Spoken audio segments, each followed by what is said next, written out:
ছোলার ডালের ধোকা খেতে মন হচ্ছে, তাও যদি সেটা আবার হয় মোচা দিয়ে, তাহলে তো আর কোনো কথাই হবে না। চলো চটপট দেখে নাও রেসিপিটা। প্রথমে মোচাটাকে কেটে নিই। কাটা হয়ে গেছে, এবার মোচাটাকে একটু কুকারে সেদ্ধ করে নেবো। সাইডে ডালটাকে একটু মিক্সিতে বেটে নেবো। এর মধ্যে দিয়ে দিলাম কাঁচা লঙ্কা আর আদা। এবার এর মধ্যে সেদ্ধ করে রাখা মোচাটা দিয়ে আরও একবার মিক্সিতে ঘুরিয়ে নেবো। এইদিকে কড়াই বসিয়ে দিয়েছি, কড়াইয়ে একটু সাদা তেল ব্রাশ করে নিয়েছি।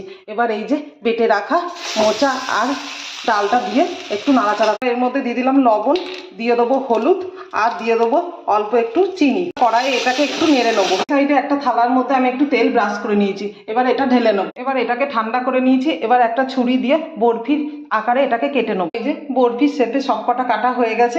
এবার কড়াইয়ে তেল দিয়ে দিয়েছি, ভেজে নেবো। পোকাগুলো এখানে সবকটা ভাজা হয়ে গেছে।